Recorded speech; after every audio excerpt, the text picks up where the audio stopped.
Amigos telespectadores da Rede Vida de Televisão e do programa Páginas Difíceis da Bíblia. Parece que faz um tempo enorme que estivemos aqui, mas não faz, não é? Não. Apenas uma semana.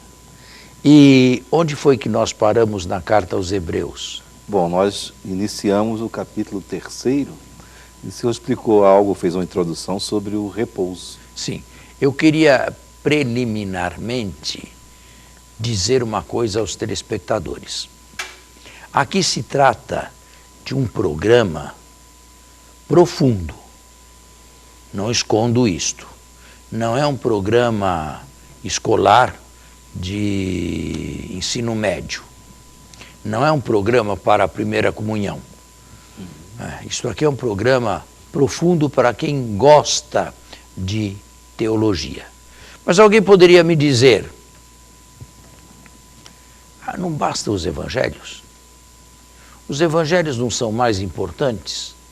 Não teria sido muito melhor ficarmos com o evangelho e quando terminarmos fazermos rodízio dos evangelhos? Eu responderia que tudo na palavra de Deus é importante. Não existe o mais importante e o menos importante.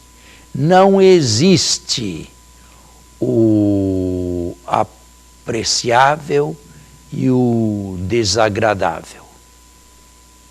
Tudo na palavra de Deus é importante e tudo tem o seu lugar. Pode ser que a carta aos Hebreus não seja uma rosa linda, bonita, como os evangelhos. Mas também não vai ser uma flor seca, murcha e sem nenhum odor agradável.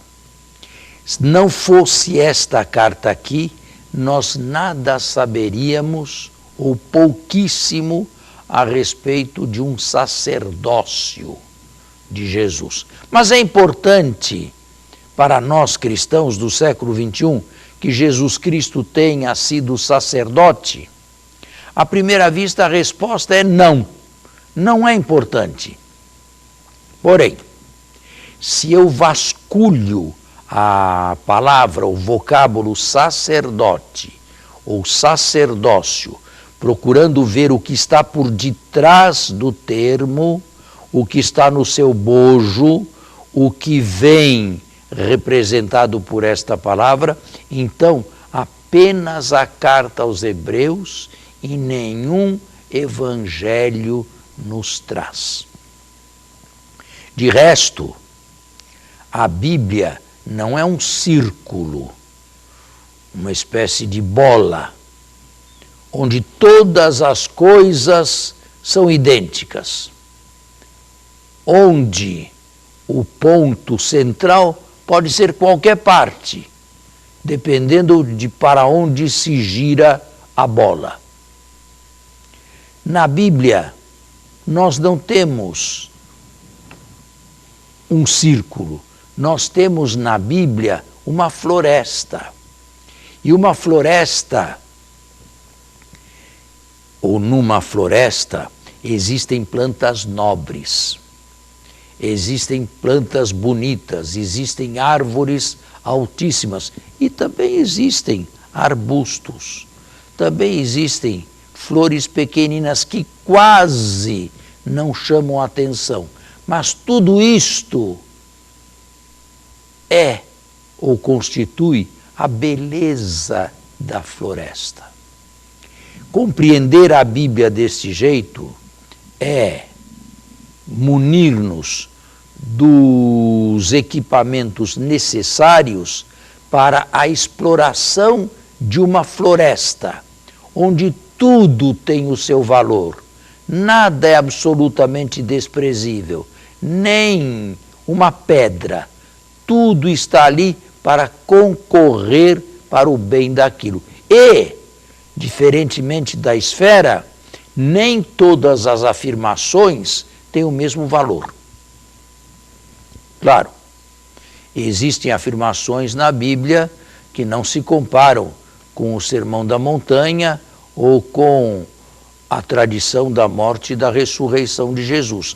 Não vamos igualá-los, como quem lê a Bíblia como se fosse uma circunferência, como se fosse uma bola, onde todas as coisas, repito, podem ser tanto periféricas quanto centrais, dependendo do ponto central que eu escolha para aquele círculo.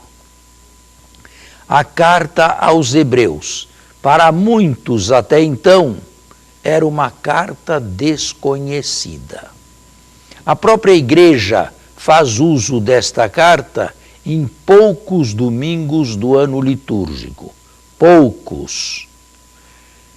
Lê-la nas férias do ofício divino ferial do tempo quaresmal final.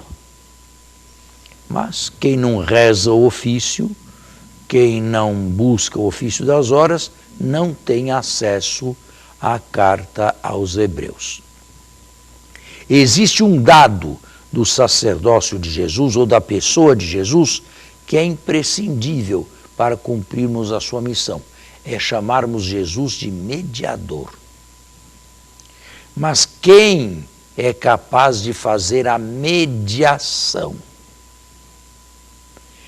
Quem for Deus com Deus e homem com os homens. Não adianta ser apenas Deus com Deus, porque seria muito excelso, muito elevado, inatingível e não viria em socorro de nós pobres mortais. Mas também não adianta ser homem com os homens, porque neste caso poderia sofrer as nossas dores, condoer-se dos nossos sofrimentos, mas não nos poderia ser eficaz, não nos poderia trazer o remédio, seria um a mais a chorar conosco. Para que o Cristo seja o que ele é, foi necessário que os dois polos se unissem na mesma pessoa, o polo humano e o polo divino. E desta maneira ele fosse mediador. Isto é, ele realizasse de maneira perfeita e precisa a mediação. E o que vem a ser a mediação? O contato íntimo de duas partes que estavam distantes, no caso, pelo pecado, no caso, Deus e os homens. Era preciso que ele fosse capaz de unir as duas partes, unir Deus com os homens, sendo Deus verdadeiro, e unir os homens com Deus, sendo homem verdadeiro, homem-Deus, como nós costumamos chamá-lo na tradição teológica clássica ocidental. Este aspecto da mediação de Jesus, através do seu sacerdócio, é exatamente o escopo, a finalidade, a meta da carta aos Hebreus. Portanto, se não quisermos conhecer apenas um lado de Jesus, o lado do Redentor, o lado do crucificado, o lado do que morreu por amor, mas sem entrar a fundo nessas questões, sem saber, e isto é pior, que através desta cruz e desta ressurreição, ele realizou uma perfeita e eficaz mediação, nós não teríamos a doutrina cristã totalmente apresentada. Foi uma carta que veio acrescentar-se ao conjunto das cartas do Novo Testamento. Uma carta que não tem um autor certo e indiscutível. E, no entanto, um escrito profundo, equilibrado e que mostra os dois aspectos da figura imprescindível de Jesus. E agora nós podemos dizer que além de mestre, de redentor, de orientador, nós podemos chamá-lo também nosso sacerdote, isto é, nosso mediador, e termos a certeza que entrando por ele, nós chegamos junto de Deus. Porque a sua morte na cruz se transformou, se desabrochou em ressurreição. E assim aqueles a quem ele condivide, com os quais ele condivide a sua morte, todos os que nele creem, desabrocham também na sua bem-aventurada ressurreição. Não é este um aspecto essencial da cristologia? Pois bem, não fosse a carta aos Hebreus, que estamos pacientemente lendo, este aspecto do sacerdócio de Cristo e suas implicações ficaria mergulhado totalmente na escuridão. Eu quis fazer esta introdução ao início deste programa, ou no início deste programa, para mostrar a todos que não estamos buscando virtuosidades na Sagrada Escritura, mas nós estamos buscando alimento certeiro, seguro e profundo para o nosso revestimento de Cristo. Vamos fazer um intervalo e continuamos. Vamos sim. No início, na introdução deste texto, vimos que Jesus Cristo deveria em tudo assemelhar-se a seus irmãos, com exceção do pecado, claro, para ser para eles, em prol deles, um sacerdote digno de fé e misericordioso. O primeiro aspecto do sacerdócio é ser digno de fé, é ser Deus com Deus. E este aspecto nós lemos na parte doutrinal do capítulo 3º, do início do capítulo 3º, 1 a 6. Antes de examinarmos o segundo aspecto do sacerdócio de Jesus, misericordioso, existe na carta aos Hebreus uma longa digressão, e uma digressão exortativa, para que nós não negligenciemos a autoridade, melhor, os serviços mediadores de Jesus Cristo. Então agora comecemos a parte dogmática, a parte exortativa. Eu gostaria de fazer, antes de iniciarmos, uma pergunta que o telespectador pode estar fazendo. O senhor usou o termo mediador diversas vezes, né? Poderíamos usar também o termo pontífice no mesmo sentido de mediador? Não. Ou há uma grande diferença aí? Não. Não. Pontífice é um termo que se usa muito pouco aqui no Novo Testamento. Mediador, sim. Mediador é aquele que faz a mediação. E o pontífice, qual seria? O pontífice também seria quem faz a mediação, mas a palavra não, Sim, não no caso diz é o tanto. termo, não? Não diz tanto quanto a palavra mediador. Perfeito, perfeito. Então iniciemos aqui o versículo 1º, é isso? Não, o sétimo. O sétimo. Estamos lá na parte exortativa, a parte doutrinal já foi.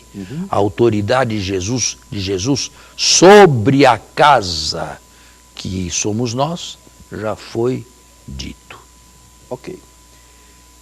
Eis porque assim declara o Espírito Santo. Hoje, se lhe ouvirdes a voz, não endureçais vossos corações, como aconteceu na provocação, no dia da tentação no deserto, onde vossos pais me tentaram, pondo-me à prova. Embora vissem minhas obras durante 40 anos, pelo que me indignei contra esta geração e afirmei: sempre se enganam no coração e desconhecem meus caminhos. Assim jurei em minha ira: não entrarão no meu repouso. E é uma longa citação do Salmo 95. A geração do deserto foi infiel. A geração do deserto não aceitou a autoridade de Moisés e se rebelaram diversas vezes contra Moisés e contra Deus. E qual foi a consequência de tudo isto? A conclusão de tudo isto? Não entraram na terra prometida. Seus cadáveres ficaram no deserto. Aquela geração adulta e responsável que saiu do Egito com Moisés não entrou, com exceção de Josué e Caleb.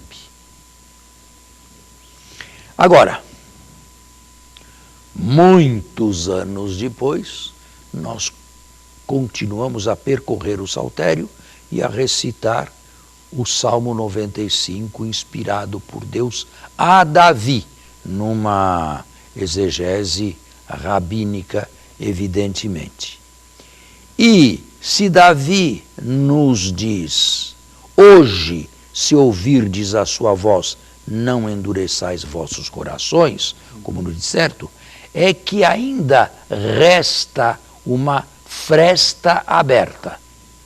É que ainda resta um hoje para nós, desde que não imitemos a geração do passado. Aqueles provocaram e aqueles não entraram.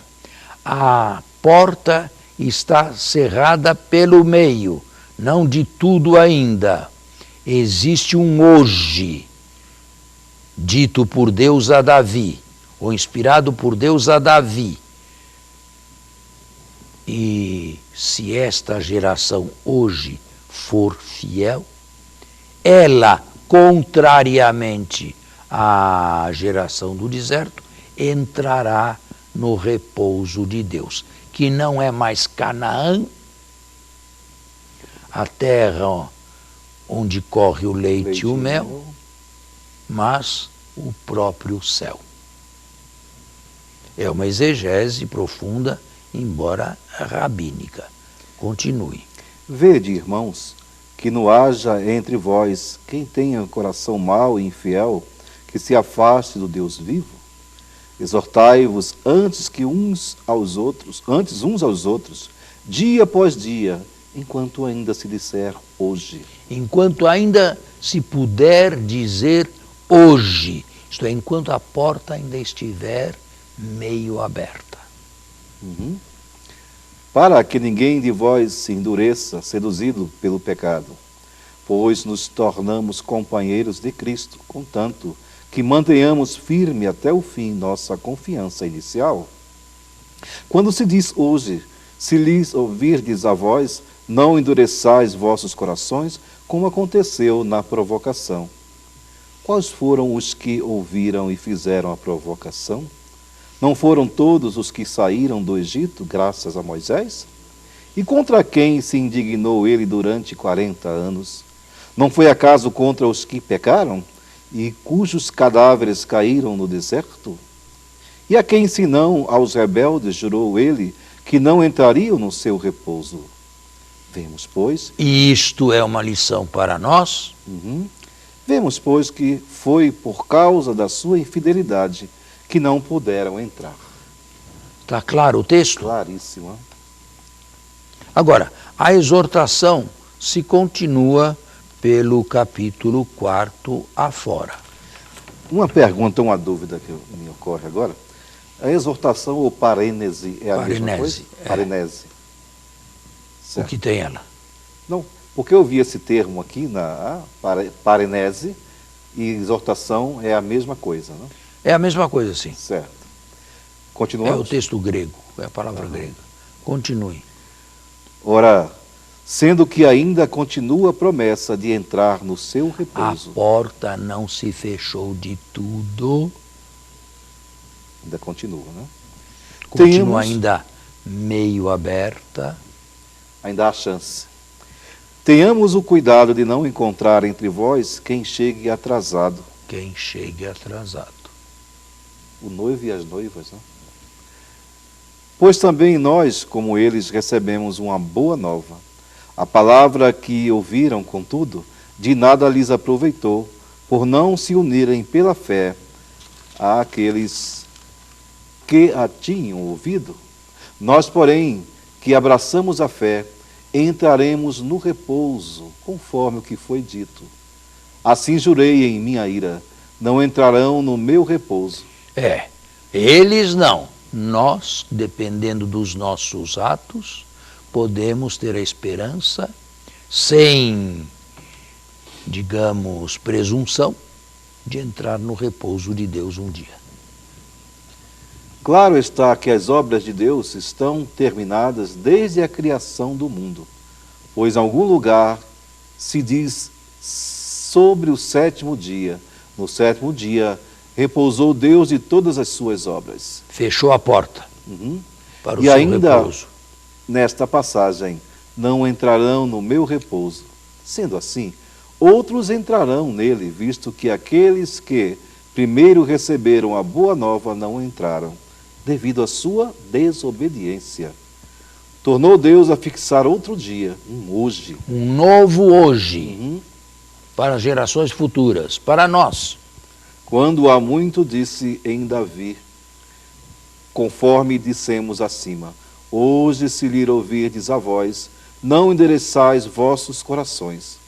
Pois bem, se Josué lhes tivesse assegurado este repouso, não se falaria mais de outro dia. Por isso, ainda fica em perspectiva para o povo de Deus um repouso de sábado. Claro, esse repouso de sábado é uma maneira, digamos, simbólica, metafórica de falar do céu, onde descansaremos com Deus. Por isso, ainda fica em perspectiva para o povo de Deus um repouso de sábado. Pois aquele que entrou no seu repouso descansou das suas obras, assim como Deus descansa das suas. Empenhemo-nos, portanto, por entrar nesse repouso, para que este mesmo exemplo de desobediência não leve ninguém a cair. Pois a palavra de Deus é viva, eficaz e mais penetrante do que qualquer espada de 2 gumes. Penetra até dividir alma e espírito, junturas e medulas. Ela julga as disposições e as intenções do coração, e não há criatura oculta à sua presença. Tudo está nu e descoberto aos olhos daquele a quem devemos prestar contas. Muito bem. Está clara Claríssimo. a exortação? Aqui ela termina, mas aqui também devemos nós encerrar esse programa, porque o nosso tempo está esgotado. Então, muito obrigado. Espero que acompanhem e saboreiem a carta aos Hebreus e nos veremos sábado que vem, se Deus quiser. Até o próximo sábado, com a bênção e a graça de Deus.